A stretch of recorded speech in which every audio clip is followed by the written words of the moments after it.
Well, thank you very much, Larry. It's great to be back in beautiful Davos, Switzerland, and to address so many respected business leaders, so many friends, few enemies, and all of the distinguished guests. It's a who's who, I will say that. I've come to this year's World Economic Forum with truly phenomenal news from America. Yesterday marked the one-year anniversary of my inauguration, and today, after 12 months back in the White House, our economy is booming, growth is exploding, productivity is surging, investment is soaring, incomes are rising, inflation has been defeated, our previously open and dangerous border is closed and virtually impenetrable, and the United States is in the midst of the fastest and most dramatic economic turnaround in our country's history. Under the Biden administration, America was plagued by the nightmare of stagflation, meaning low growth and high inflation, a recipe for misery, failure, and decline. But now, after just 1 year of my policies, we are witnessing the exact opposite: virtually no inflation and extraordinarily high economic growth. Growth like, I believe, you'll see very shortly, our country has never seen before, perhaps no country has ever seen before. Over the past 3 months, core inflation has been just 1.6%. Meanwhile, fourth quarter growth is projected to be 5.4%, far greater than anybody other than myself and a few others had predicted. Since the election, the stock market has set 52 all-time high records. So that's in 1 year, 52 records, adding $9 trillion in value to retirement accounts, 401ks, and people's savings. People are doing very well. They're very happy with me. Since my inauguration, we've lifted more than 1.2 million people off of food stamps, and after 4 years in which Biden secured less than $1 trillion of new investment in our country. Think of that, $1 trillion, substantially less than that. In 4 years, we've secured commitments for a record-breaking $18 trillion, and we think when the final numbers come out, they'll be closer to $20 trillion of investment. That's never been done by any country at any time, not even close. Just over 1 year ago, under the radical left Democrats, we were a dead country. Now we are the hottest country anywhere in the world. In fact, the United States economy is on pace to grow at double the rate that was projected by the IMF just last April. And with my growth and tariff policies, it should be much higher. I really believe we can be much higher than that. And this is all great news, and it's great for all nations. The USA is the economic engine on the planet, and when America booms, the entire world booms. It's been the history. When it goes bad, it goes bad. You all follow us down, and you follow us up, and we're at a point that I don't believe we've ever been. I never thought we could do it this quickly. My biggest surprise is I thought it would take more than a year, maybe like a year and 1 month. But it's happened very quickly. This afternoon, I want to discuss how we have achieved this economic miracle, how we intend to raise living standards for our citizens to levels never seen before, and perhaps how you too and the places where you come from can do much better by following what we're doing, because certain places in Europe are not even recognizable, frankly, anymore. They're not recognizable. And we can argue about it, but there's no argument. Friends come back from different places. I don't want to insult anybody, and say, I don't recognize it. And that's not in a positive way. That's in a very negative way. And I love Europe, and I want to see Europe go good, but it's not heading in the right direction. In recent decades, it became conventional wisdom in Washington and European capitals that the only way to grow a modern Western economy was through ever-increasing government spending, unchecked mass migration, and endless foreign imports. The consensus was that so-called dirty jobs and heavy industry should be sent elsewhere, that affordable energy should be replaced by the Green New Scam, and that countries could be propped up by importing new and entirely different populations from faraway lands. This was the path that sleepy Joe Biden administration and many other Western governments very foolishly followed, turning their backs on everything that makes nations rich and powerful and strong. And there's so much potential in so many nations. The result was record budget and trade deficits and a growing sovereign deficit driven by the largest wave of mass migration in human history. We've never seen anything like it. Quite frankly, many parts of our world are being destroyed before our very eyes, and the leaders don't even understand what's happening. And the ones that do understand aren't doing anything about it. Virtually all of the so-called experts predicted my plans to end this failed model would trigger a global recession and runaway inflation. But we have proven them wrong. It's actually just the opposite. In 1 year, our agenda has produced a transformation like America has not seen in over 100 years. Instead of closing down energy plants, we're opening them up. Instead of building ineffective, money-losing windmills, we're taking them down and not approving any.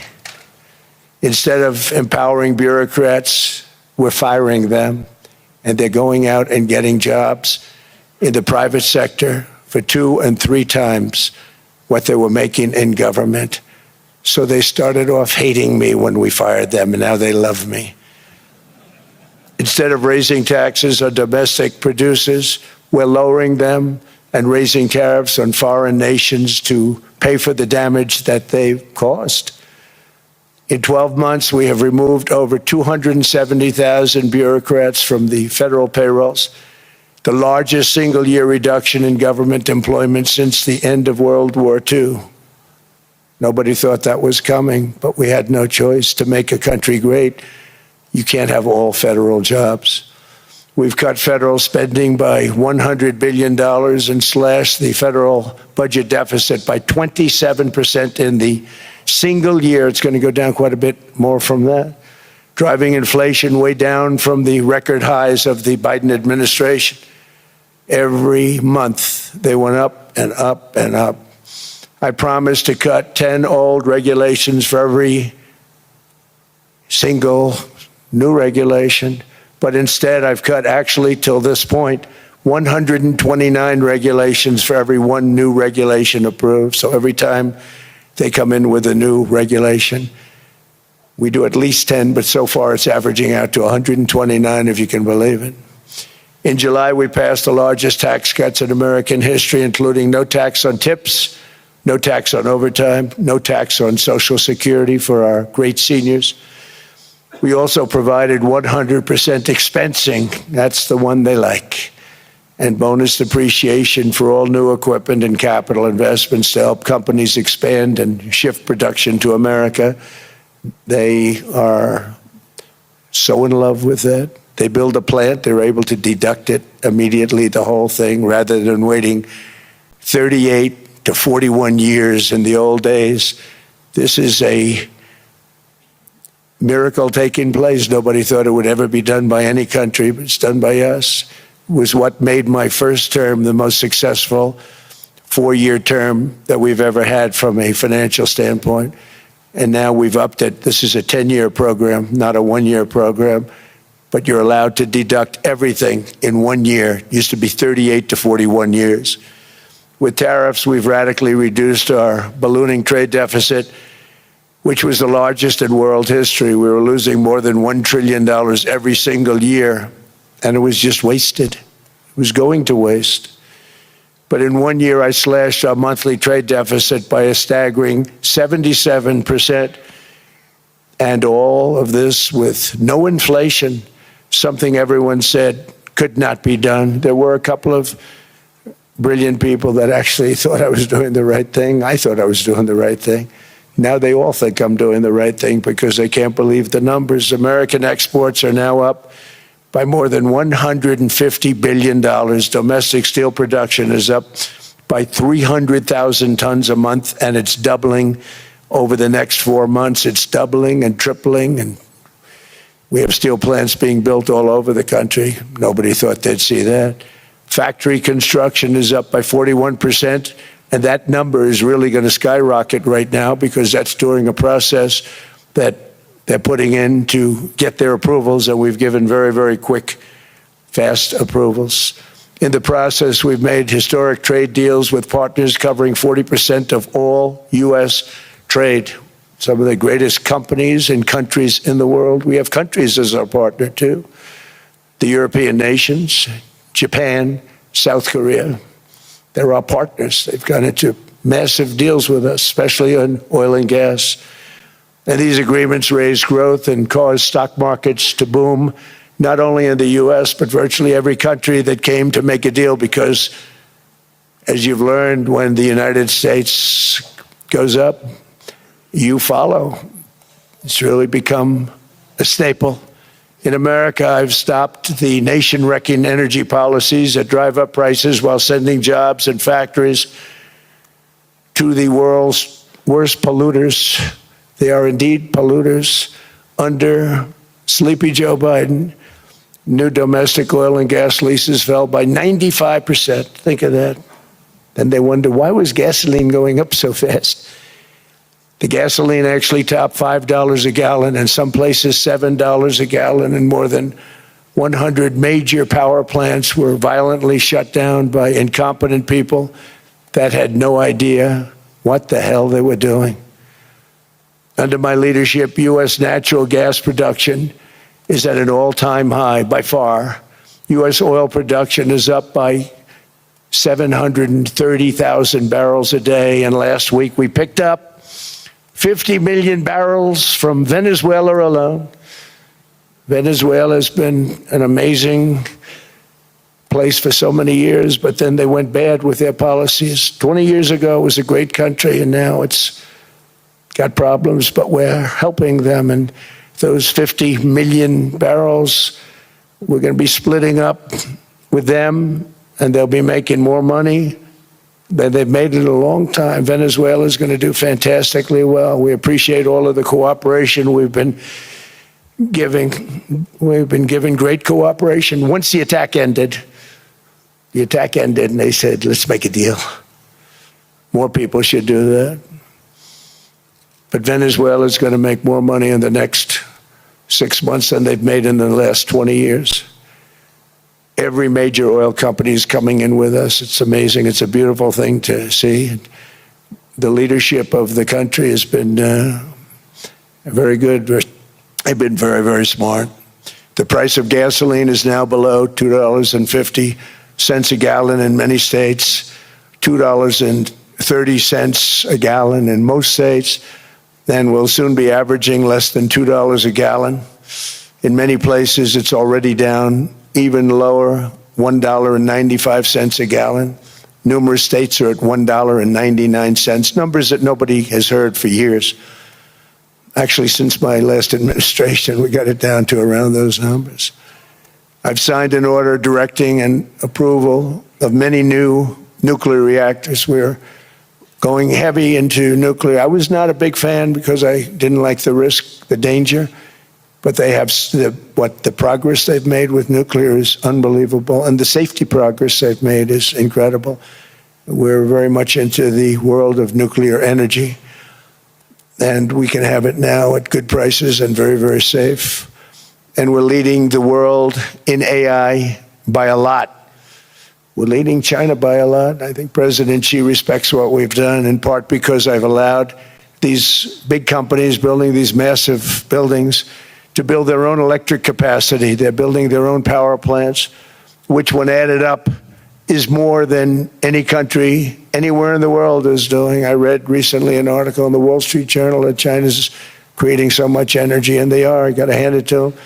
But we're creating as much or more, and we're letting them do that. I'm very proud of it. It was my idea. I said, you can't create this much energy. We needed more than double the energy currently in the country just to take care of the AI plants.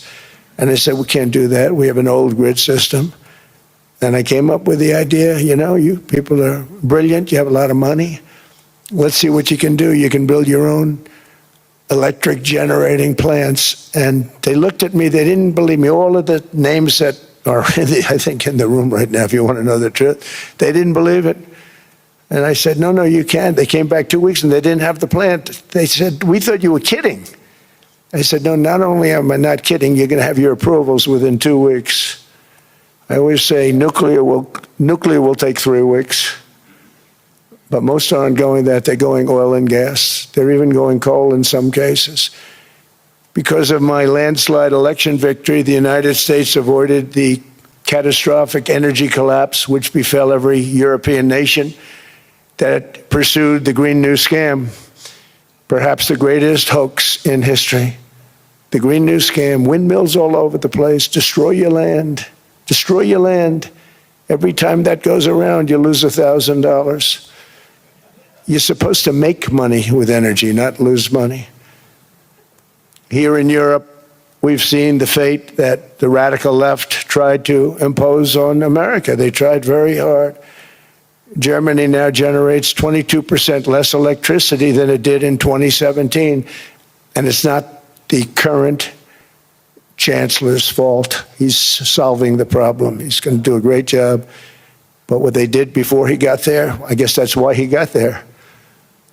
And electricity prices are 64% higher. The United Kingdom produces just 1/3 of the total energy from all sources that it did in 1999. Think of that, 1/3. And they're sitting on top of the North Sea, one of the greatest reserves anywhere in the world, but they don't use it. And that's one reason why their energy has reached catastrophically low levels with equally high prices. High prices, very low levels. Think of that, 1/3. And you're sitting on top of the North Sea, and they like to say, well, that's depleted. It's not depleted. It's got 500 years. They haven't even found the oil. The North Sea is incredible. They don't let anybody drill. Environmentally, they don't let them drill. They make it impossible for the oil companies to go. They take 92% of the revenues. So the oil companies say, we can't do it. They came to see me. Is there anything you can do? I want Europe to do great. I want UK to do great. They're sitting on one of the greatest energy sources in the world, and they don't use it. In fact, their electricity prices have soared 139%. There are windmills all over Europe. There are windmills all over the place, and they are losers. One thing I've noticed is that the more windmills a country has, the more money that country loses and the worse that country is doing. China makes almost all of the windmills, and yet I haven't been able to find any wind farms in China. Did you ever think of that? It's a good way of looking at it. They're smart. China is very smart. They make them, they sell them for a fortune. They sell them to the stupid people that buy them, but they don't use them themselves. They put up a couple of big wind farms, but they don't use them. They just put them up to show people what they could look like. They don't spin, they don't do anything. They use a thing called coal, mostly. But China goes with the coal, they go with oil and gas. They're starting to look at nuclear a little bit, and they're doing just fine. They make a fortune selling the windmills, though, and I think really that's one that they wouldn't be surprised if it stopped. They are shocked that it continues to go. They're very friendly with me. They're shocked that people continue to buy those damn things. They killed the birds. They ruin your landscapes. Other than that, I think they're fabulous, by the way. Stupid people buy them. The consequences of such destructive policies have been stark, including lower economic growth, lower standards of living, lower birth rates, more socially disruptive migration, more vulnerability to hostile foreign adversaries, and much, much smaller militaries. The United States cares greatly about the people of Europe. We really do. I mean, look, I am derived from Europe. Scotland and Germany, 100% Scotland, my mother, 100% German, my father. And we believe deeply in the bonds we share with Europe. as a civilization. I want to see it do great. That's why issues like energy, trade, immigration, and economic growth must be central concerns to anyone who wants to see a strong and united West, because Europe and those countries have to do their thing. They have to get out of the culture that they've created over the last 10 years. It's horrible what they're doing to themselves. They're destroying themselves. These beautiful, beautiful places. We want strong allies, not seriously weakened ones. We want Europe to be strong. Ultimately, these are matters of national security, and perhaps no current issue makes the situation more clear than what's currently going on with Greenland. Would you like me to say a few words of Greenland? I was going to leave it out of the speech, but I think I would have been reviewed very negatively. I have tremendous respect for both the people of Greenland and the people of Denmark, tremendous respect. But every NATO ally has an obligation to be able to defend their own territory. And the fact is, no nation or group of nations is in any position to be able to secure Greenland other than the United States. We're a great power, much greater than people even understand. I think they found that out 2 weeks ago in Venezuela. We saw this in World War II, when Denmark fell to Germany after just 6 hours of fighting and was totally unable to defend either itself or Greenland. So the United States was then compelled, we did it, we felt an obligation to do it, to send our own forces to hold the Greenland territory, and hold it we did at great cost and expense. They didn't have a chance of getting on it, and they tried. Denmark knows that. We literally set up bases on Greenland for Denmark. We fought for Denmark. We weren't fighting for anyone else. We were fighting to save it for Denmark. Big, beautiful piece of ice. It's hard to call it land. It's a big piece of ice. But we saved Greenland and successfully prevented our enemies from gaining a foothold in our hemisphere. So we did it for ourselves also. And then after the war, which we won it big. Without us, right now you'd all be speaking German and a little Japanese, perhaps. After the war, we gave Greenland back to Denmark. How stupid were we to do that? But we did it. But we gave it back. But how ungrateful are they now? So now our country and the world face much greater risks than it did ever before because of missiles, because of nuclear, because of weapons of warfare that I can't even talk about. 2 weeks ago, they saw weapons that nobody ever heard of. They weren't able to fire one shot at us. They said, what happened? Everything was discombobulated. They said, we've got them in our sights. Press the trigger, and nothing happened. No anti-aircraft missiles went up. There was one that went up about 30 feet and crashed down right next to the people that sent it. They said, what the hell is going on? Those defensive systems were made by Russia and by China. So they're going to go back to the drawing boards, I guess. Greenland is a vast, almost entirely uninhabited and undeveloped territory.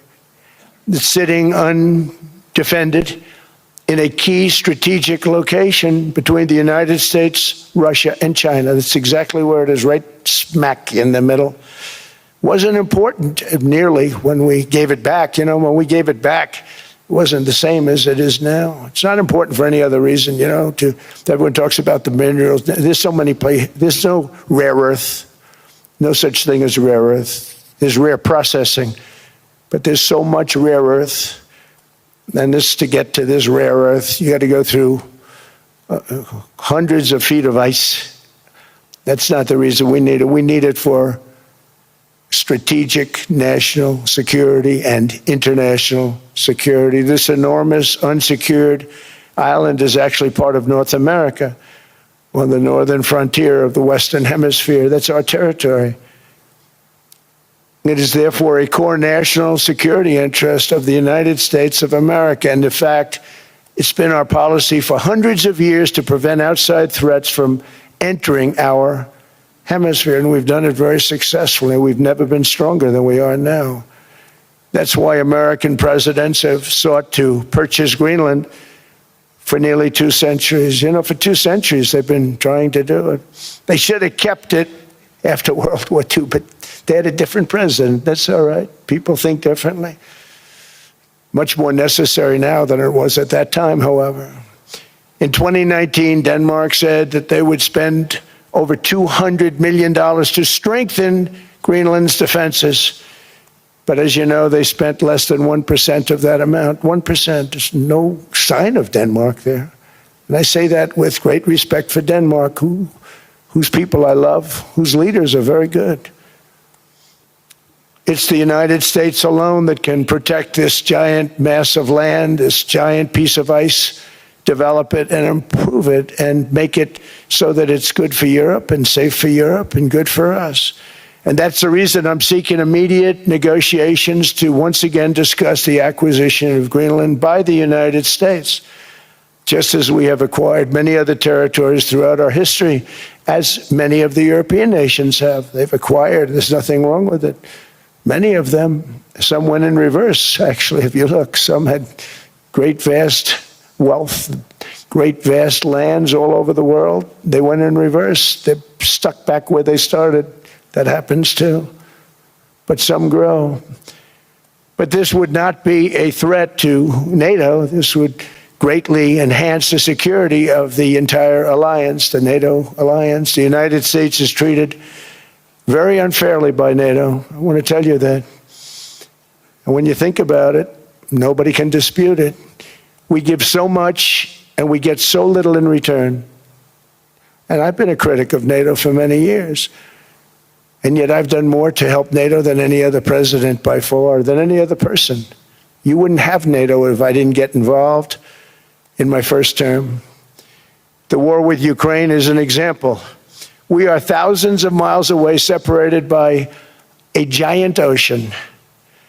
It's a war that should have never started, and it wouldn't have started if the 2020 U.S. presidential election weren't rigged. It was a rigged election. Everybody now knows that. They found out.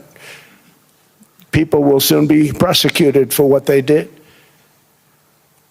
It's probably breaking news, but it should be. It was a rigged election. You can't have rigged elections.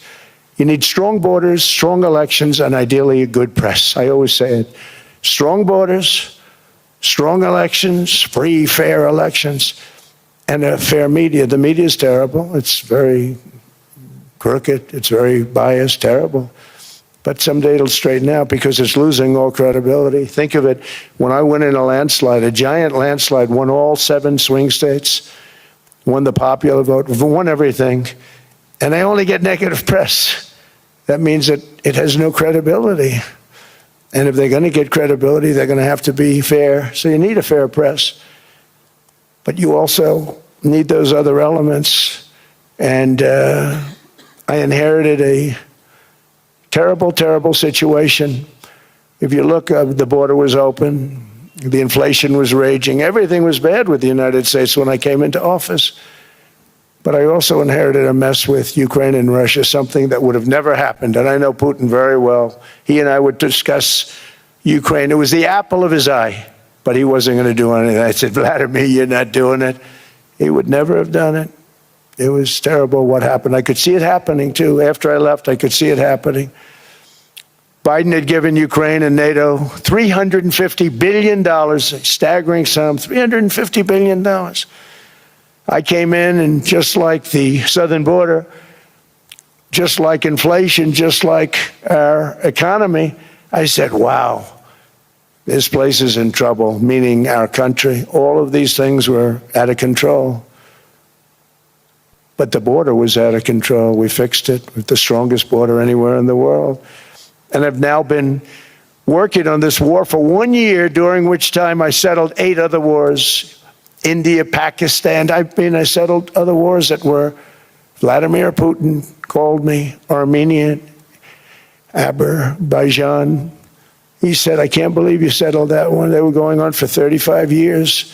I settled it in one day. And President Putin called me. He said, you know, I can't believe I worked on that war for 10 years trying to settle it. I couldn't do it. I said, do me a favor, focus on settling your war. Don't worry about that one. What does the United States get out of all of this work, all of this money, other than death, destruction, and massive amounts of cash going to people who don't appreciate what we do? They don't appreciate what we do. I'm talking about NATO, I'm talking about Europe.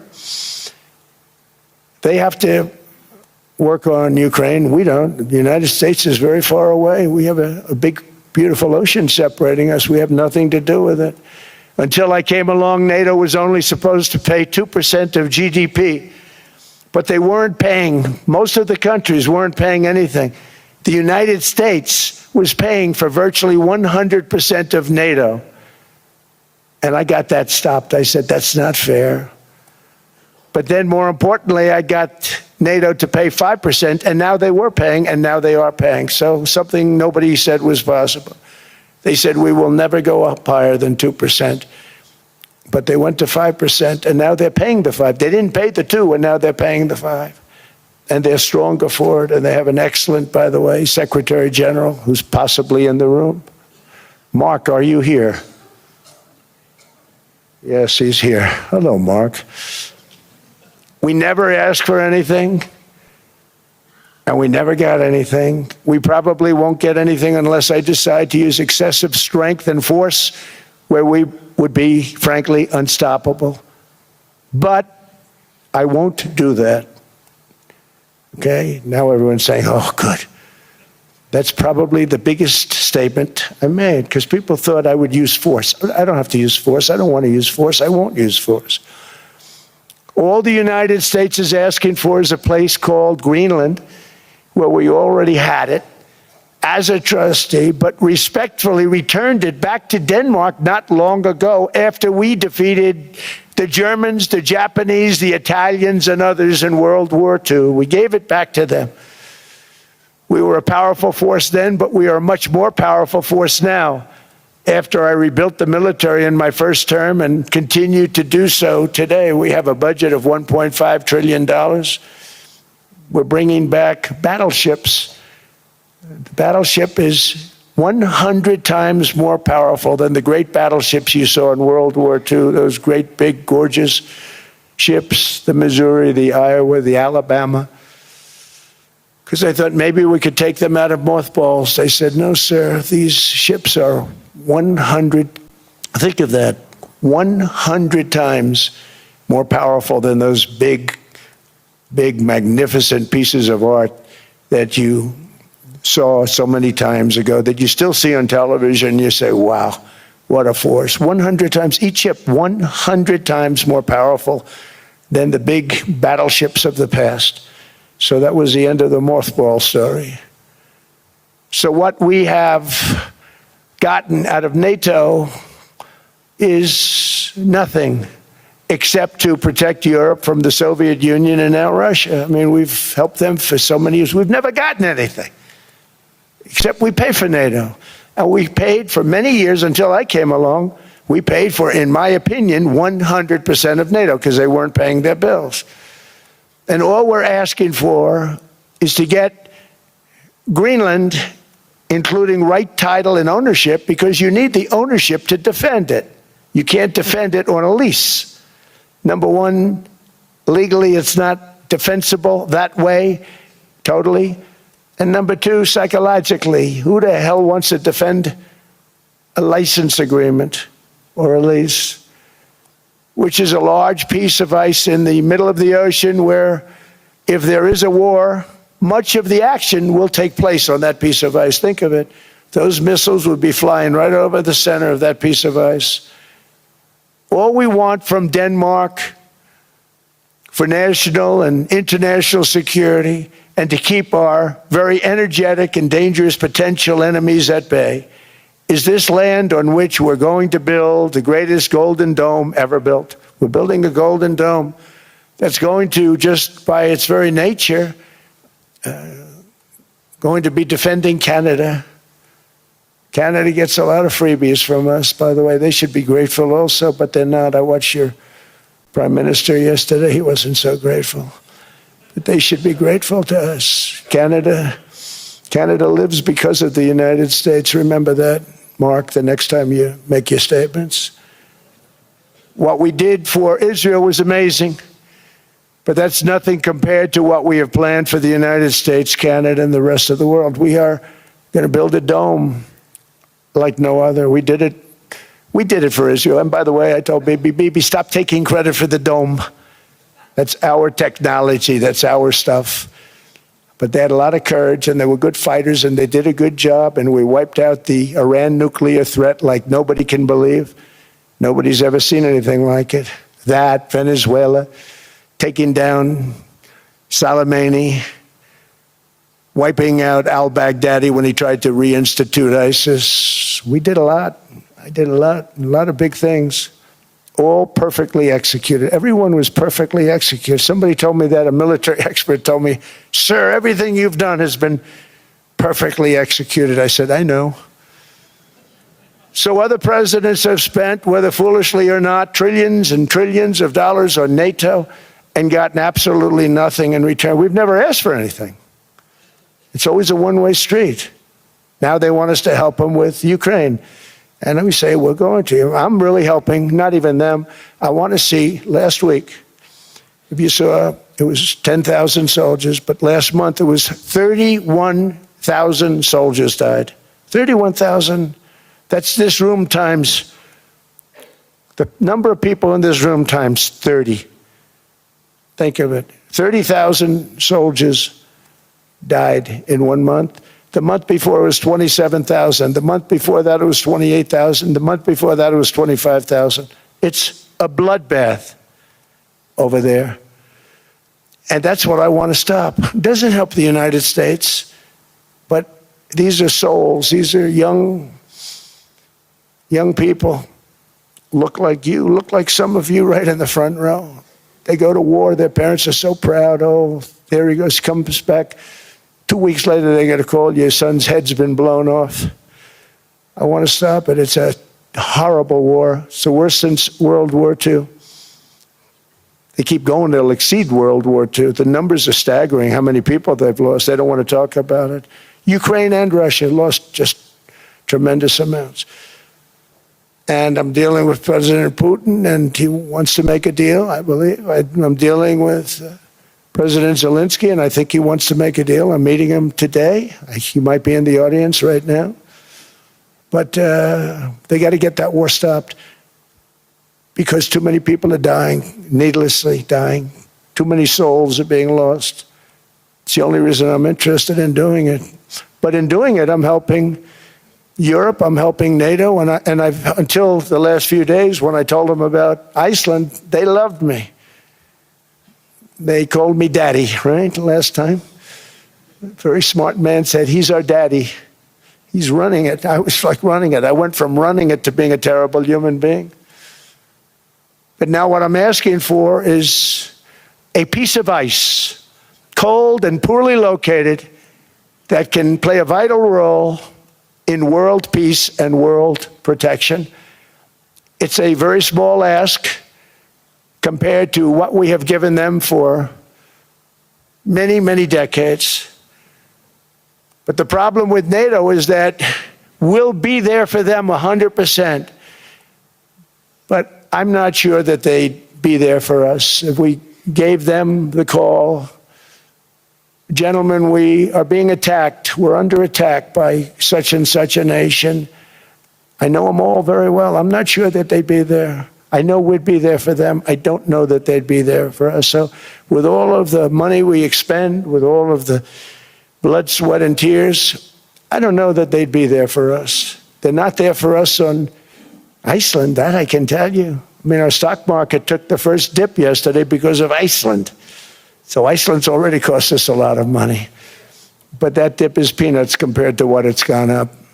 And we have an unbelievable future in that stock. That stock market is going to be doubled. We're going to hit 50,000, and that stock market's going to double in a relatively short period of time. because of everything that's happening. But this is a good example. After giving NATO and European nations trillions and trillions of dollars in defense, they buy our weapons. We make the greatest weapons in the world, but now we're going to make them faster, much faster. You saw that.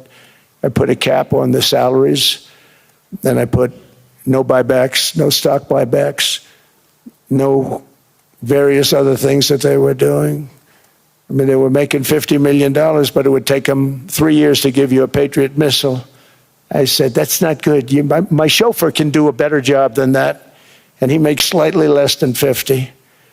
They make big salaries. If they're going to make those big salaries, they're going to have to produce a lot faster. The good news is we have the greatest equipment in the world. Now we're going to start making it a lot faster. They're going to build additional plants. And all of the money that goes into stock buybacks is going to go into building plants. We're not allowing stock buybacks by defense companies any longer. They're going to build new plants to make Tomahawks, Patriots. We have the best equipment, F-35s, F-47, the new one just coming out. They say it's the most devastating plane, fighter jet ever. Who knows? They called it 47. If I don't like it, I'm going to take the 47 off it. I wonder why they called it 47. We'll have to think about that. But if I don't like it, I'm going to take that 47 off. But it's supposed to be the stage 6. It's supposed to be the first stage 6 plane, undetectable, like our B-2 bombers were undetectable. They flew right over Iran. They were undetectable. And they did their job, and they got the hell out of there. So we want a piece of ice for world protection, and they won't give it. We've never asked for anything else, and we could have kept that piece of land, and we didn't. So they have a choice. You can say yes, and we will be very appreciative, or you can say no, and we will remember. A strong and secure America means a strong NATO, and that's one reason why I'm working every day to ensure our military is very powerful, our borders are very strong, and above all, our economy is strong, because national security requires economic security and economic prosperity, and we have the greatest that we've ever had. Biden and his allies destroyed our economy and gave us perhaps the worst inflation in American history. They say 48 years, I say forever, but I think 48 years is the equivalent to forever. Whether it's 48 years or ever, it's terrible, costing the typical family $33,000. What they did to this country should never, ever be forgotten. It's early, but he has to be rated as the worst president we've ever had by far. The auto pen did much of the damage. The auto pen, he was the auto pen president, because I don't believe a sane president would have ever signed the kind of things that he signed. But now grocery prices, energy prices, airfares, mortgage rates, rent, and car payments are all coming down, and they're coming down fast. We inherited a mess, but we've done a hell of a job in 12 months. Under my most favored nation policy for drug prices, the cost of prescription drugs is coming down by up to 90%, depending on the way you calculate. You could also say 5, 6, 7, 800%. There are two ways of figuring that. But we have a favored nations policy that every president wanted, no president was able to get. I got it, and other nations approved it. And I had to use tariffs in order to get it, because they said, no way. In other words, a pill that costs 10% in London costs $130. Think it costs $10 in London, costs $130 in New York or in Los Angeles. And I'd say, boy, that's bad. Friends of mine would say, you know, we go to London, you can buy the stuff for nothing. We go all over the world, we could buy it for nothing. Because basically America was subsidizing every nation in the world, because presidents allowed them to get away with it. It became very tough. So when I called up Emmanuel Macron, I watched him yesterday with those beautiful sunglasses. What the hell happened? But I watched him sort of be tough.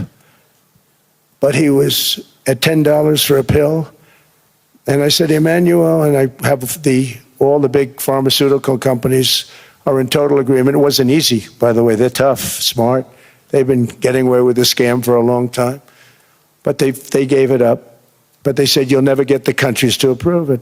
I said, why is that? Because they won't. They always said, we're not paying any more. Get the rest for the United States. So over the years, they stayed the same. We just went up, up, up. And I mean, we would pay 13, 14, 15 times more than certain countries would. So I said, no, they'll approve it 100%. Sir, you'll never get them to approve it. I said, I guarantee you. But I actually started with Emmanuel, who probably is in the room too. And I like him. I actually like him. Hard to believe, isn't it?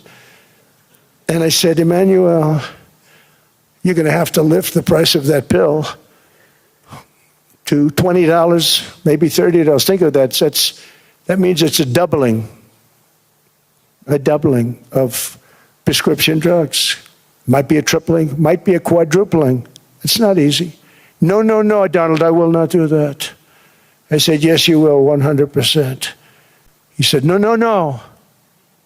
You're asking me to double. I said, Emmanuel, you've been taking advantage of the United States for 30 years with prescription drugs. You really should do it, and you will do it. I have no doubt. In fact, I am 100% sure you're going to. No, no, no, I will not do it. Because yes, in all fairness to him, he has to double or triple. Because the world being a bigger place than the United States, it's not that you meet in the middle. You just have to go up some, and we come down a lot. They go up a little, we come down a lot. So we're at $130, they're at 10. So they may have to go to 20 or 30. No more than that. I said, Emmanuel, you're going to be doubling or tripling? No, no, no. I said, here's the story, Emmanuel. The answer is you're going to do it. You're going to do it fast. And if you don't, I'm putting a 25% tariff on everything that you sell into the United States and a 100% tariff on your wines and champagnes. And that's about 10 times more than what I'm requesting. And you're going to do it. I don't want to go public with it, but you may make me do that. No, no, Donald, I will do it. I will do it. It took me, on average, 3 minutes a country, saying the same thing. You will do it. They all said, no, no, no, I will not do it. You're asking me to double the cost of prescription. I said, that's right, because you've been screwing us for 30 years. And they said, we will not do it. I said, that's all right.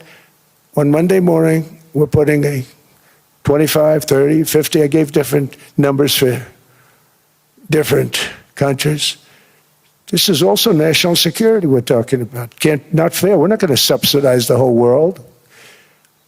And every one of those countries have agreed to do it.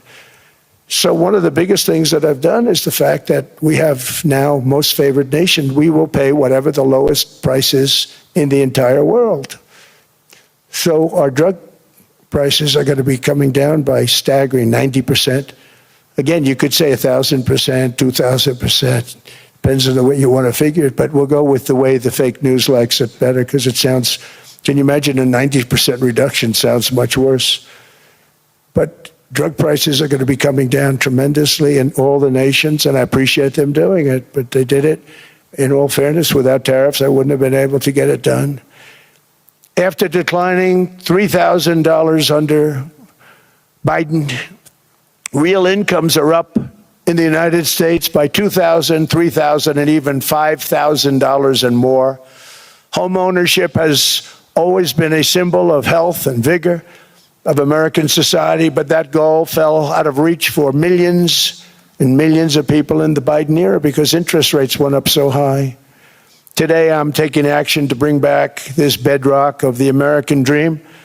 In recent years, Wall Street giants and institutional investment firms, many of you are here, many of you are good friends of mine, many of you are supporters. Sorry to do this to you, I'm so sorry. But you've driven up housing prices by purchasing hundreds of thousands of single-family homes, and it's been a great investment for them. Often as much as 10% of houses on the market. You know, the crazy thing is a person can't get depreciation on a house, but when a corporation buys it, they get depreciation. Okay, that's something we're going to have to think about too. I don't know if too many people think about that. You buy a corporation, they buy 500 houses, they buy hundreds of thousands, they buy 500 houses, they can take depreciation. a person sweats and works and buys one house, they can't. But homes are built for people, not for corporations, and America will not become a nation of renters. We're not going to do that. That's why I have signed an executive order banning large institutional investors from buying single-family homes. It's just not fair to the public. They're not able to buy a house. And I'm calling on Congress to pass that ban into permanent law, and I think they will. One of the biggest barriers to saving for a down payment has been surging credit card debt. The profit margin for credit card companies now exceeds 50%, one of the biggest. And they charge Americans interest rates of 28%, 30%, 31%, 32%. Whatever happened to usury? So to help our citizens recover from the Biden disaster, all caused by this horrible precedent, I'm asking Congress to cap credit card interest rates at 10% for 1 year. And this will help millions of Americans save for a home. They have no idea they're paying 28%. They go out there a little late in their payment and they end up losing their house. It's terrible. To unleash innovation in savings and financing, I'm also working to ensure America remains the crypto capital of the world. And to that end, last year I signed the landmark Genius Act into law. Now Congress is working very hard on crypto market structure legislation, Bitcoin, all of them, which I hope to sign very soon, unlocking new pathways for Americans to reach financial freedom. And I did it for two reasons. Number one, I thought it was politically good, and it was. I got tremendous political support. But more importantly, China wanted that market too. It's just like they want the AI. And we've got that market, I think, pretty well locked up. If I didn't do it, Biden was totally against it until before the election when they realized that, there were millions of people voting against him over crypto. And all of a sudden they loved it very much, but it was too late. They blew it. But it is politically popular, but it's much more importantly, we have to make it so that China doesn't get the hold of it. And once they have that hold, we're not going to be able to get it back. So I'm honored to have done it. Finally, I've instructed government-backed institutions to purchase up to $200 billion in mortgage bonds to bring down interest rates. And I'll be announcing a new Fed chairman in the not-too-distant future. I think he'll do a very good job. See, I gave away some of it. I did give that away. So we have something, got something, but somebody that's very respected. They're all respected. They're all great. Everyone that I interviewed is great. Everyone could do, I think, a fantastic job. Problem is they change once they get the job. They do. They're saying everything I want to hear, and then they get the job. They're locked in for 6 years. They get the job, and all of a sudden, let's raise rates a little bit. I call them, sir, we'd rather not talk about this. It's amazing how people change once they have the job, but it's too bad. Sort of disloyalty, but they got to do what they think is right. We have a terrible chairman right now. Jerome, too late Powell. He's always too late. And he's very late with interest rates, except before the election, he was just fine for the other side. So we're going to have somebody that's great, and we hope he does the right job. Last week, the average 30-year mortgage rate dropped below 6% for the first time in many years. Another major factor in driving up housing costs was the mass invasion of our borders. And I have to say one thing about housing, because nobody ever says this. I am very protective of people that already own a house, of which we have millions and millions and millions. And because we have had such a good run, the house values have gone up tremendously. And these people have become wealthy. They weren't wealthy. They become wealthy because of their house. And every time you make it more and more and more affordable for somebody to buy a house cheaply, you're actually hurting the value of those houses, obviously, because the one thing works in tandem with the other. And I don't want to do anything that's going to hurt the value of people that own a house who, for the first time in their lives, are walking around the streets of whatever city they're in, very proud that their house is worth $500,000, $600,000, $700,000. Now, if I want to really crush the housing market, I could do that so fast and people could buy houses, but you would destroy a lot of people that already have houses. In some cases, they've mortgaged their house, and the mortgage would be very low. And all of a sudden, the mortgage without any changes becomes very high, and they end up losing the house. I'm not going to hurt, and I speak with Scott, who's doing a fantastic job, and Howard, who's doing a fantastic job, and all of my people. And I always say, look, I can crush the hell out of the market. We can drop interest rates to a level, and that's one thing we do want to do. That's natural. That's good for everybody. The dropping of the interest rates, we should be paying a much lower interest rate than we are. We should be paying the lowest interest rate of any country in the world, because without the United States, you don't have a country. I had a case with Switzerland. We happened to be in Switzerland. Maybe I'll give you a quick story. But they were paying nothing. They make beautiful watches, great watches, Rolex, all of them. They were paying nothing to the United States when they sent their product in. And we had a $41 billion deficit. $41 billion with this beautiful place. Flew over it, isn't it nice? So I said, let's put a 30% tariff on them so that we get back some of it, not all of it at all. We'd still have a deficit, big deficit. We had 41 million. That's a big deficit. And I said, let's put a tariff on. Different tariffs, different places. You're all party to them. In some cases, victims to them. But in the end, it's a fair thing. And most of you realize that. But we put a 30% tariff on Switzerland, and all hell broke loose. They were calling, like you wouldn't believe. And I know so many people from Switzerland, incredible place, incredible, brilliant place. But I didn't realize that they're only good because of us. And there's so many other examples. Us, probably other places, but a majority of the money they make is because of us, because we never charged them anything. So they come in, they sell their watches, no tariffs, no nothing. They walk away, they make $41 billion on just us. So I said, no, we can't do that. So I'm going to bring it up. I still would have a deficit pretty substantial, but I brought it up to 30%. And I guess Prime Minister, I don't think President, I think Prime Minister called a woman, and she was very repetitive. She said, no, you cannot do that, 30%. You cannot do that. We are a small, small country. I said, yeah, but you have a big, big deficit. You may be small, but you have a bigger deficit than big countries. He said, no, please, you cannot do it. Kept saying the same thing over and over. We are a small country. I said, but you're a big country in terms of...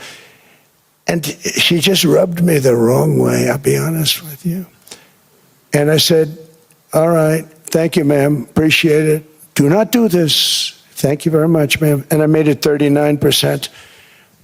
And then all hell really broke out.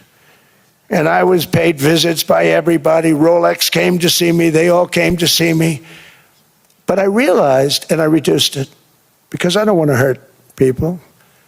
I don't want to hurt them. And we brought it down to a, lower level. Doesn't mean it's not going up.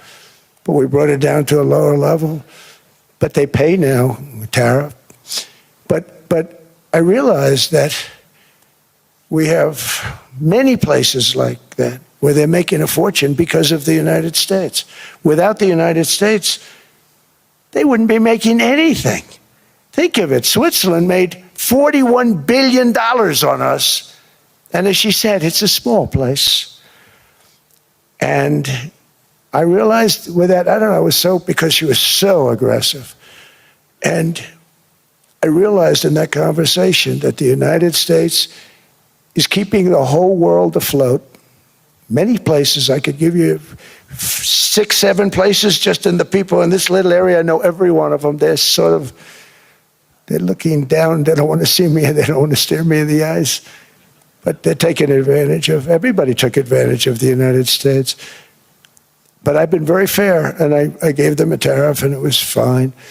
But I realized that without us, it's not Switzerland anymore. Without us, it's not any of the countries that are represented here. And we want to work with the countries. We want to work with them. We're not looking to destroy them. I could have said 39, 40%. I could have said I want a 70% tariff, then we make money with Switzerland. But Switzerland would have been probably destroyed, financially destroyed. I don't want to do that. But we should be paying the lowest interest rate of everybody. I hope Scott's listening to this, because we should be paying the lowest interest rate of everybody. Without us, most of the countries don't even work. And then you have the protection factor. Without our military, which is the greatest in the world by far, without our military, you have threats that you wouldn't believe. You wouldn't believe. You don't have threats because of us, and that's because of NATO. One other thing, and I have to say it so importantly, in the old days, and I used to say I'm the youngest in the room. Now I'm among the older. I hate to say it. I don't feel old, but I'm among the older. But I remember not long ago, 20, 25 years ago, when good news came out about, let's say, the United States. The United States had a great quarter. The United States had a great month. All the stocks went up. And that's the way it's supposed to be. Now when they say the United States had a record quarter, it's unbelievable how well it's doing, all the stocks crash because they say, oh no, inflation, they're going to raise interest rates. And they do. Some of these stupid people like Powell, they raise interest rates. And what they do is they stop you from being successful. It used to be when we had a great quarter, a great month, great earnings, great anything, any good news, the stock market went up. That's the way it's going to be. We got to do that again, because that's the way it should be. Now when we have a great month, they want to kill it. Like we did over 5%. People were surprised. We should do 20%. We could do 25%. When we announce good numbers, and the reason is they're so petrified of inflation. And growth doesn't mean inflation. We've had tremendous growth with very low inflation. In fact, growth can fight inflation, proper growth. So we want to get back to the days when we announce great numbers, because we're going to be announcing phenomenal. You know, all these factories that are being built at record, thousands of businesses are being built right now. Remember, $18 trillion is invested. I think the second number is 3. And that was China many years ago. Investments in the country from outside. 18 trillion, nobody's ever seen. And that's money coming in and building things, factories. Thousands of businesses are being built, thousands. Hundreds of big factories, car plants are moving back to the United States. They're coming in from Canada, they're coming in from Mexico, from Japan. Japan's coming in and building plants here in order to avoid tariffs. They're coming in from China. They're coming in from all over the world. We have more plants being built now, car plants, than we've ever had built, even in the heyday from the 1940s and 50s. And they're bigger. They don't use renovations anymore where they take an old plant, they rip it down, they build a brand new plant, super modern plant. But it's happening at levels that nobody's ever seen. In 2024, the U.S. built less than 2 million new homes, but Biden admitted more than 8 million new migrants. And those days are over. In 2025, for the first time in 50 years, the United States had reverse migration. Boy, that was nice. And these were criminals that were being taken out of our country because they allowed people to come into our country from jails, from gangs, drug dealers, murderers. 11,888 murderers. We've gotten most of them out.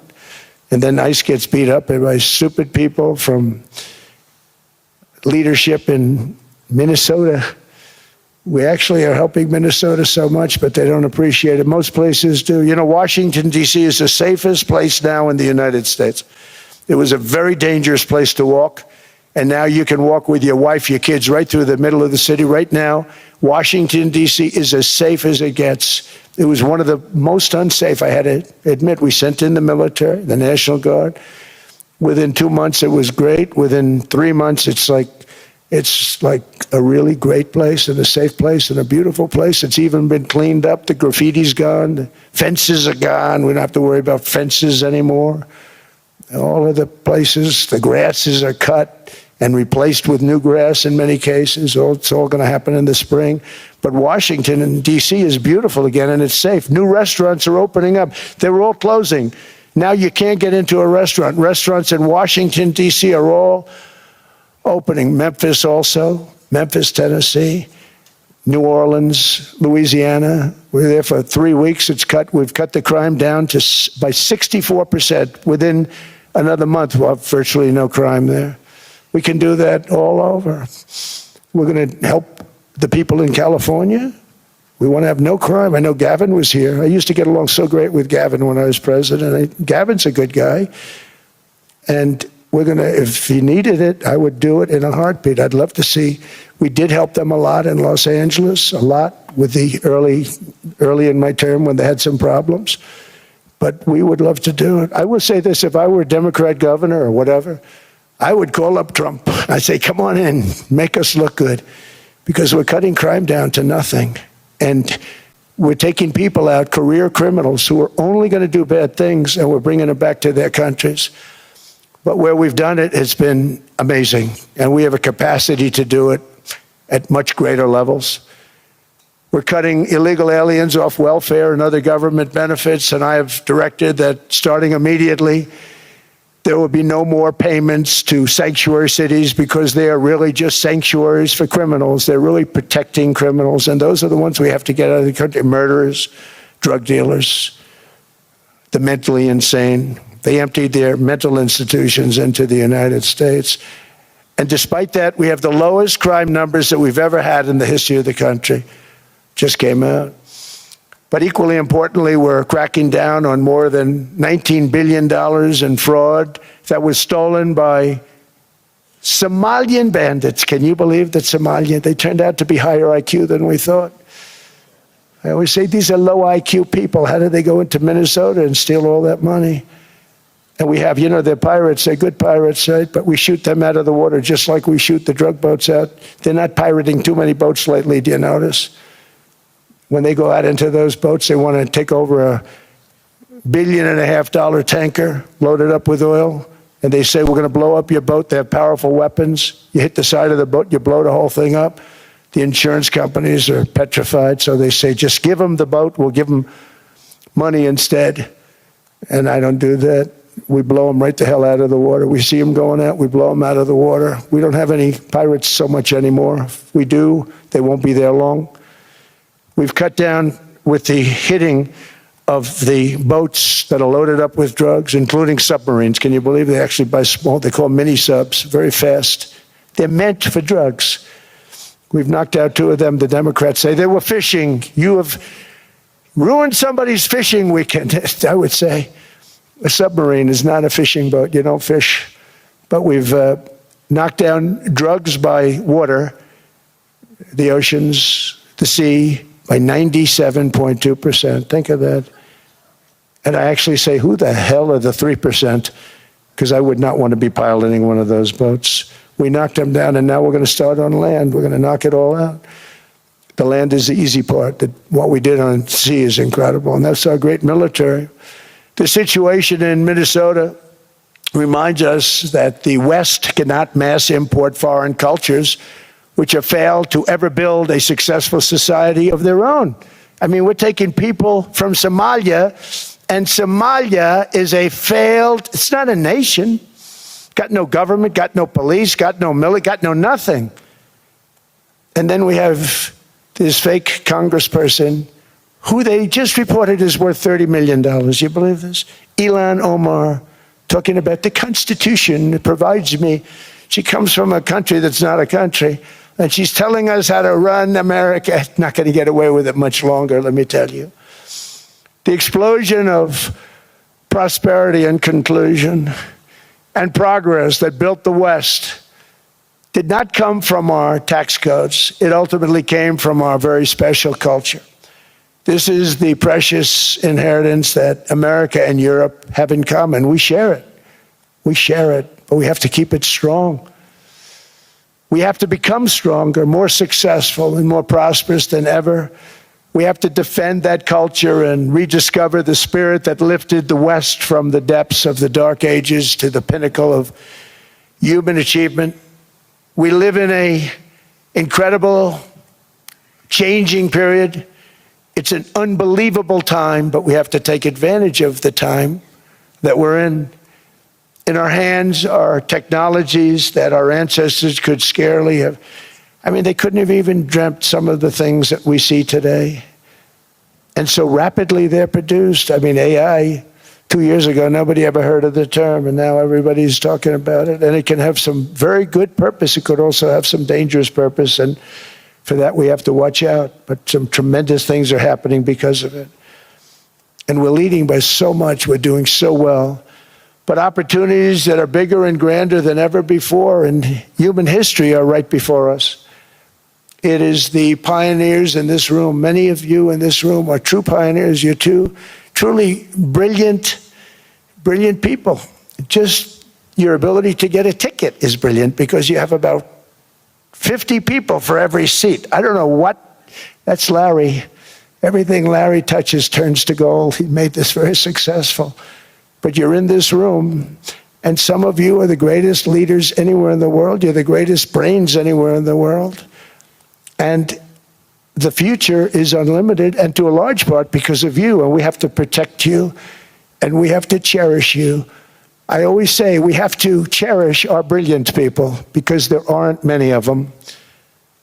So together with confidence, boldness, and persistence, let us lift up our people, grow our economies, defend our shared destiny, and build a future for our citizens that is more ambitious, more exciting, more inspiring, and greater than the world has ever seen. We're in a position to do things that nobody else has ever even thought of before. And many of the people in this room are the ones that are doing it, and I want to congratulate you, and I'm with you all the way. You can do things that nobody else can even think about. So I congratulate you on your tremendous success. And the United States is back, bigger, stronger, better than ever before. And I'll see you around. Thank you all very much. Thank you very much.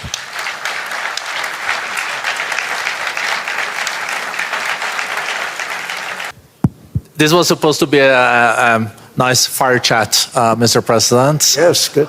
I got set up. No, I did know. You made the job for the moderator really easy. Thank you, Mr. President, for your speech. I do have a few follow-up questions, if it's okay. Sure. I don't think I should start with Greenland, maybe. I'll start with the economy. The U.S. economy is doing really, really well. But how to sustain this growth moving forward? Because there's always a recession looming around the corner. Well, you know, the one thing about economies and recessions is sometimes you get hit unexpectedly and there's nothing you can do about it. All brilliant people, but there's nothing. One example was COVID. We had an economy going at levels like nobody had ever seen my first 2.5, 3 years. And then I heard the word pandemic, not COVID. They came up with that name over a period of time. We won't get into that. But I heard the word pandemic. And I had a poll come out that was so strong just prior to that. And I was with the two best pollsters, McLaughlin and Fabrizio. And they said, sir, George Washington and Abraham Lincoln, if they came back and ran as president and vice president, they couldn't beat you. And then what happened is the following day, I was told to stay tuned because there's something really bad happening in China. There are bodies laying all over Wuhan, right around that certain building that we talk about. I always said it came from Wuhan. It did come from Wuhan. And they were body bags. We saw it by satellite. And they said, there are strange things happening in China. And so it began. And we ended up with the COVID, and the whole world suffered. We did a phenomenal job. I don't think we got the credit we deserved. We did something that Operation Warp Speed, which some people say was one of the greatest military feats ever. We did a great job. Used our military, used a lot of people. But sometimes you get hit with things, nothing you can do.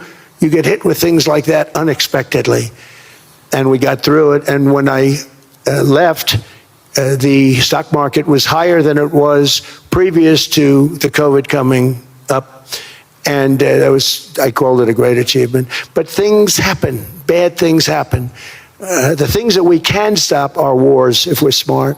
That we can stop. Those are a matter of being intelligent and having intelligent people on the other side, because wars are the worst of all. Wars are worse than anything. But we can stop wars because that's sort of up to us. But things like dust flying in the air, wherever COVID comes from or whatever comes, sometimes you have to be a little bit lucky. But we are poised to have an economy like no other, not only in this country, but anywhere. And you know, when you hear the kind of numbers that I can tell you that Scott Bessent was with me the other day, and he's looking at numbers. He said, I can't. And that's all he's done his whole life, pretty much your whole life. Scott, you weren't going to be a football player, I don't think. Scott was not that great at football, but he was always good at numbers, right? And he was looking at numbers. He said, I've never seen anything like this. We're poised to do things that no other country has ever done. And, you know, luck, I hate to say it, but we need a little luck. We don't want to get hit by something that nobody could have thought. Whoever thought we were going to hit by a pandemic? You know, when I heard the word pandemic, I said, oh, that's an ancient problem. World War I, they lost 100 million people. It actually ended World War I. A lot of people don't know. The Spanish flu in World War I ended the war because all the soldiers were sick. The soldiers were so sick on both sides, and that war was raging, and they were all dying from the Spanish flu. They were sick as dogs. They couldn't fight. So, you know, you don't know how that would have turned out. But so we do, I mean, subject to that, and I always have to put a caveat in for it, but we're poised to have the greatest growth of any large country, I think any country that there's been. When you look at what's happening in the United States, it's really amazing. Thank you. One thing that maybe keeps you up at night, I know you don't sleep that much anyway, Mr. President, is the debt. The U.S. debt is high, is now the biggest expenditure on your budget. How to get out of that impasse? Well, the big thing is growth. I mean, growth is the way. If we grow like this, we go from having at 37 trillion dollars, we go from having high debt to low debt.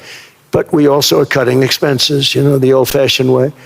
We have extraordinary growth. I think we're going to be growing our way out. I think we're going to be paying off debt. We're taking in tremendous money from tariffs fairly. And again, I'm using them judiciously. You know, Switzerland's a case study. I could have gotten much more. I could have asked for much more. But we're using them judiciously. But I think growth, most importantly, and then cutting costs. Now, if you take a look at Minnesota, $19 billion in fraud and other things. People going to airports, they came into the country, they don't have 10 cents, and they're leaving with hundreds of thousands of cash in their bags. When we get to that, and our DOJ, Pam, and Todd, and all the people that work over there, and all of the people that work in here, I can tell you, Scott Bessent is working on that. It's a priority, right? You have your whole team. We're in there looking for where this money is coming from, how much it is. It could be more than $19 billion. Can you believe that? That's just one state. If we were able to cut out 50% of the fraud, 50%, and we should be able to do better than that, we would have a balanced budget without having to talk about even growth. So we have a lot of options, but we're working very hard on that. That's a big deal. It's not just the protests, the fake protests done by agitators and, you know, professional insurrectionists. That's what they are. They're professional troublemakers. But we are looking very strong at the money too in Minnesota and other places. I think, Mr. President, also the $500 billion invested in artificial intelligence and the frontier technologies last year also were driving growth exponentially in the U.S. Well, AI has been a big factor. AI is massive. I mean, Mark Zuckerberg showed me a plant where he put it over a map of Manhattan, and it was basically the size of Manhattan. This is not, I said, you got to be kidding. It's a plant that was miles long, miles wide, very high. I don't think it was high like the Empire State Building, but it was high. And it literally covered most of the island of Manhattan. That's called a big plant. And, you know, when I heard they're going to spend $50 billion building it, I said, what, you know, If you spend 50 million, you can build a nice little shopping center. If you spend 500 million, you can build a good shopping center. But how do you spend 50 billion? When I looked at this thing, I said, you think you'll be able to do it for that? It's amazing when, some of the plants that I see, and I see them all.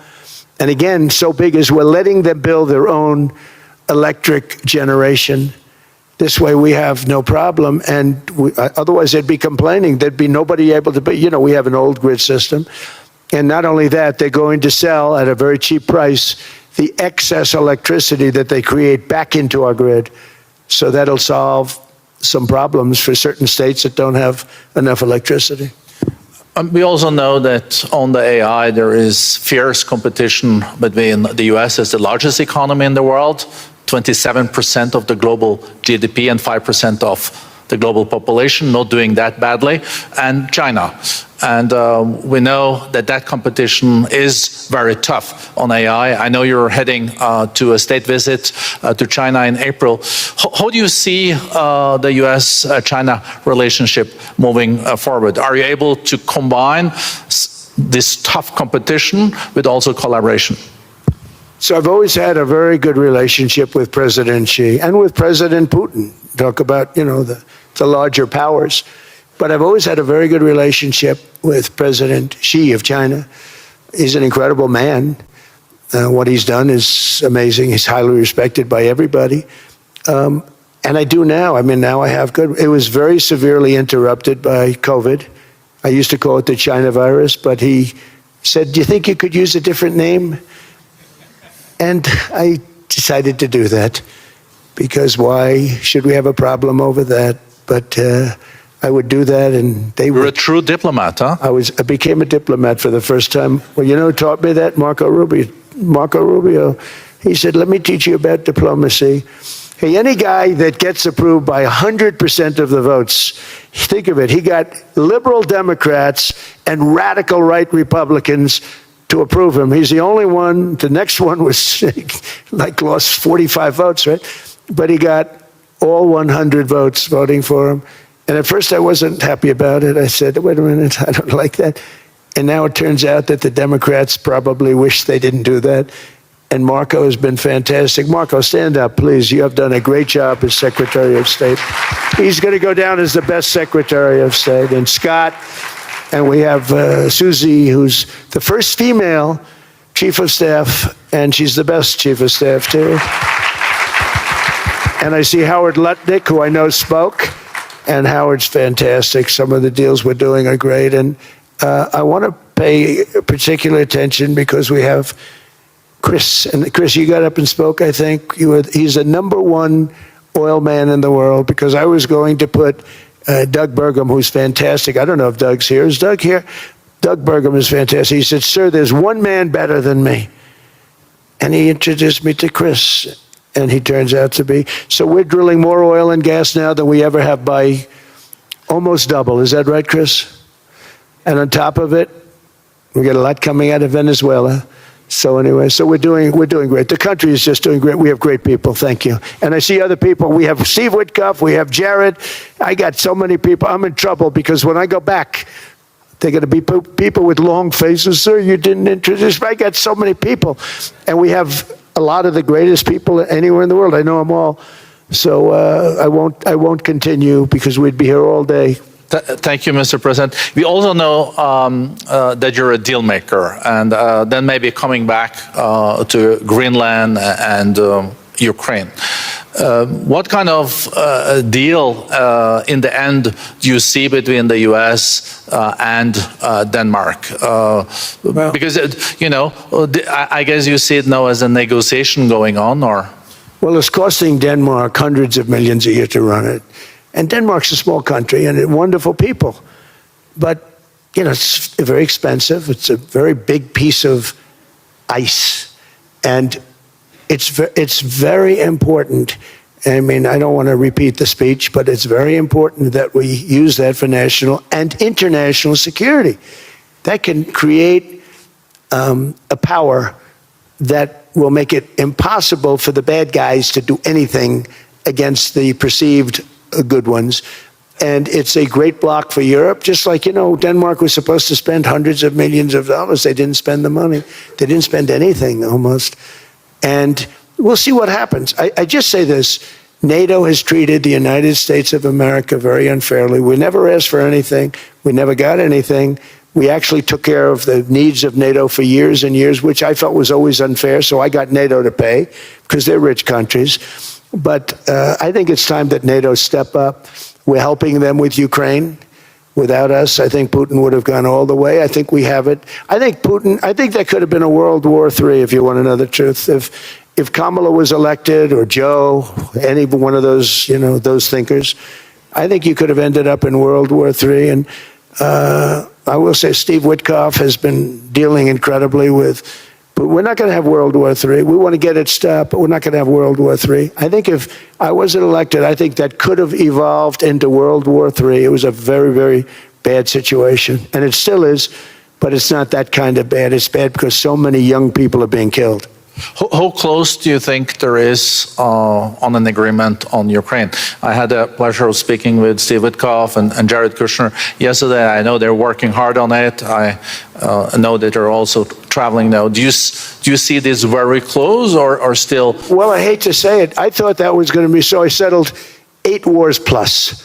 And I thought that was going to be one of my easier ones. Not the easiest. Some I settled in a matter of hours because I'm good at that stuff. The United Nations should be doing this. I shouldn't be doing it, but it doesn't matter. It's got to get done, saving a lot of lives. We're saving millions of lives. With Ukraine, Russia, there's tremendous hatred between President Zelensky and President Putin. That's not good. That's not good for settlements. We know from dealing. There's abnormal hatred. With that being said, I think Russia wants to make a deal. I think Ukraine wants to make a deal. And we're going to try getting a deal done. I think, Steve, I can say that we're reasonably close. But what happens is oftentimes we'll have a deal with Russia. Russia's set, and President Zelensky will not do it. You saw that when he was in the Oval Office. I was not happy. And then we'll have President Zelensky wants to make a deal, and Putin doesn't want to make the deal. It's a very difficult balance, and it's big time, and it is, to use a word, it's a bloodbath. It's horrible what's happening. It's a drone war. The drones are killing, thousands of people a week, thousands. We have to get it stopped. So I believe they're at a point now. I'm going to meet with President Zelensky later today. I believe they're at a point now where they can come together and get a deal done. And if they don't, they're stupid. That goes for both of them. And I know they're not stupid. But if they don't get this done, they are stupid. So I don't want to insult anyone, but you got to get this deal done. Too many people are dying. It's not worth it.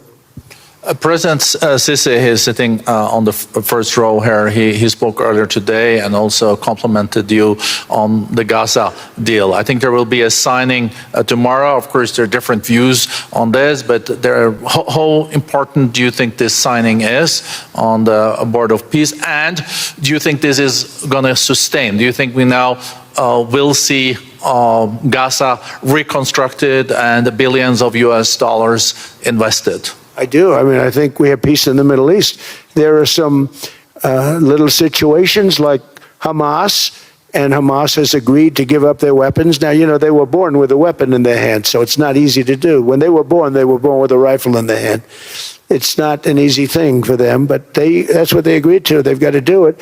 And we're going to know, Jared, over the next 2 or 3 days, certainly over the next 3 weeks, whether or not they're going to do it. If they don't do it, they'll be blown away very quickly. They'll be blown away. We have 59 countries that are part of that whole peace deal. And some of those countries aren't even they're near the Middle East, but they're not in the Middle East traditionally. And they want to come in and take out Hamas. They want to come in. They want to do whatever they can. There's a problem with Hezbollah in Lebanon, and we'll see what happens there, but that's a problem. But there are these little flames, but there's peace in the Middle East. Now, had we not gone in and knocked out with those big, beautiful, we just ordered 25 brand new ones, the latest and the greatest, the B-2 bomber. Think of them, they went in there at 2 o'clock in the morning with no moon, no light, no nothing, and every single one of those massive bombs hit its target, 100,000-pound bombs hit its target, every one of them. And then on top of it, from a submarine 300 miles away, we hit the sites with tomahawks, which is an unbelievable weapon. So, we did our job. If we didn't do that, you would have never had peace in the Middle East. And the countries like Saudi Arabia, UAE, and Qatar could never have, and others could never have signed anything because you would have had this dark cloud, and the dark cloud was Iran with nuclear. Iran would, if we didn't take them out, they would have had a nuclear weapon within 2 months. They were very close to having the nuclear weapon, and we hit them hard. And it was a total obliteration. If they may try again, but they're going to have to try from a different area because that area was obliterated. Incredible thing we did, and because we did that, we were able to make peace. If we didn't do that, I would say, Jared and Steve, if we didn't do that, there was no chance of making peace because the countries I just named and other countries could have never signed off. They were afraid. They were afraid.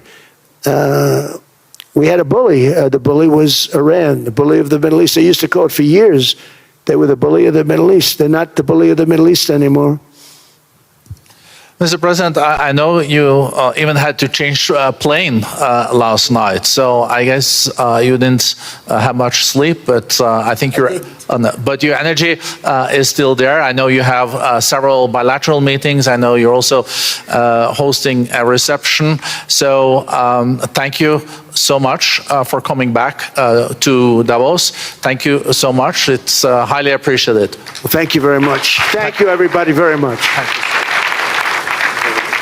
Thank you.